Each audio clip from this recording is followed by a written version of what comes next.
Hi there, Sixx the Locksmith here with Sixx Lock and Key, here to discuss with you Smartkey technology. Smartkey technology was founded by Kwikset. But before we get there, let's rewind. Back in 1946, two guys came out, Karl Reinhard Adolf, not that one, Schlepp, came up with the first Kwikset lock. And it was designed and called Kwikset because of how easy it was to install. They've been doing that for 75 years, but fast forward a little bit to 2008, 13 years ago, at the time of this recording, they came out with what's called Smartkey technology. It's replacing a traditional cylinder with a Smartkey cylinder.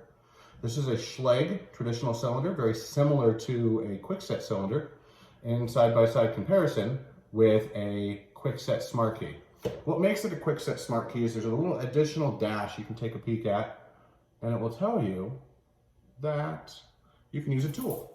This tool is the Smartkey tool. It actually comes in the box with any new Smartkey from Kwikset.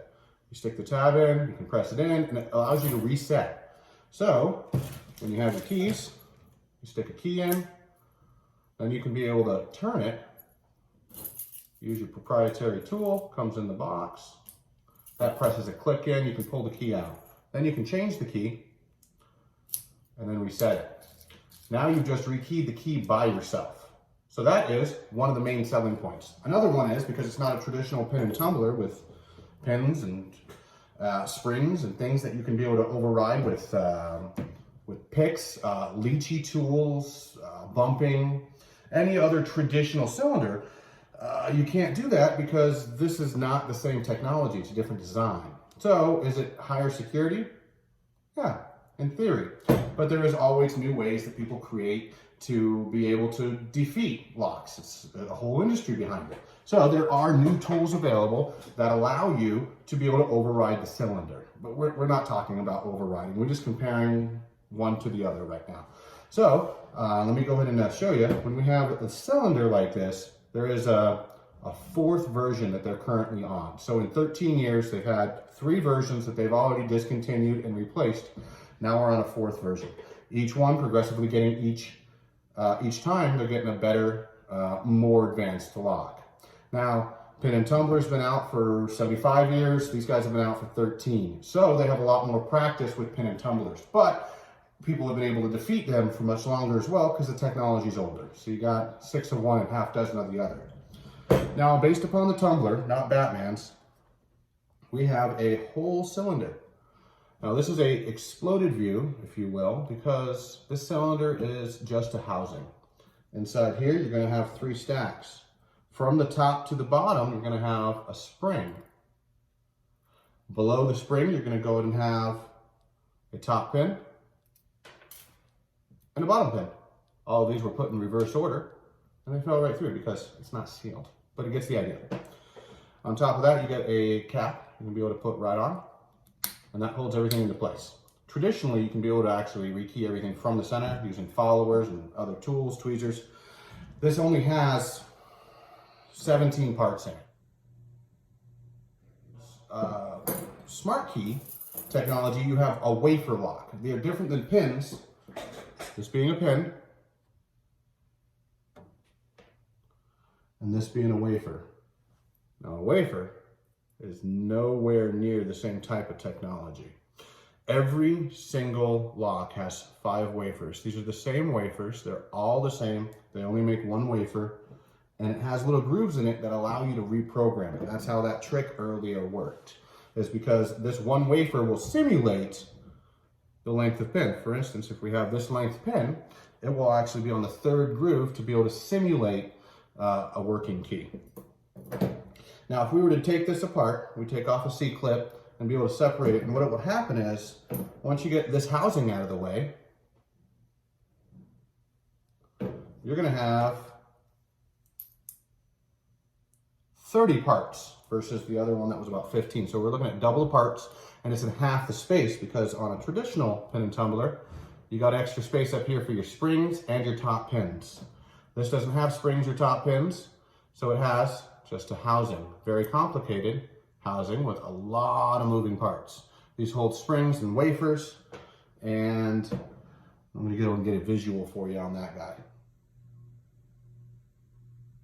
next to a Kwikset Wafer. Sometimes they lose programming because they are reprogrammable. If anything slips off of these grooves, then it no longer registers as, let's say, a 3-pin.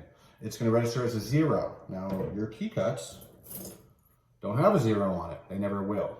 I guess they could, but traditionally they do not. So if the pins do not line up, your lock is now seized. Now, that means you got to take your cylinder and physically remove it from the door. Then you need a locksmith to use a proprietary tool to go ahead and reset that cylinder. Once you have it in, you spin it, you use your tool. This simulates the first key. Then you can go ahead and stick a new key in.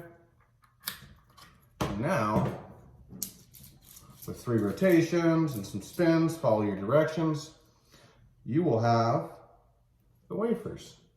So as soon as you pull out the cylinder, there, it allows the key to go out, and then the wafers now block the cylinder from moving because the key does not have the right cuts to match up. So once all the pins line up, it allows it to spin. Now, if we look at our clear lock, same thing happens with a different pass to get there. We can spin the lock, but now we're manipulating the top pins to get them out of the way based upon the height of the bottom pins. Now, with all of that being said, when you install a new Kwikset cylinder, as long as you follow the steps and everything, it should be okay until it's not. Sometimes they fail because of the design of the technology. They are getting much better. We're on our 4th version, and the first 3 versions failed a lot more often, and progressively getting better each and every time. If I was to go ahead and put one of these 2 on my home, I'm going to stick with a traditional pin and tumbler. We have 75 years of practice on it, and it just works. I do like the Series 4 much better than the Series 3, 2, and 1 for obvious reasons, but I don't know if it's there yet. I haven't played a lot with the Series 4, so it'd be good to see from there. Now, when you have your proprietary tools from Kwikset, you're going to have, could look like this, a little tab, and literally look like this. A small screwdriver would work. Now, the reset tool comes with one of these guys, but I don't know if they're even sold to the public. It's just a fancy set of the same concept of these guys. The benefits, you can be able to rekey it yourself. It's unpickable and unbumpable on paper. It can be defeated. There's cameras, it's expensive tools, but it can be defeated. Just like any other lock that's ever been created, there's going to be a way to bypass it. Now, you can have your house as secure as you like, and you can have 8 of these locks on your door, but if they go through a window, none of that matters. That's neither here nor there. And that's my 6 cents on the Smartkey technology by Kwikset. Sixx out.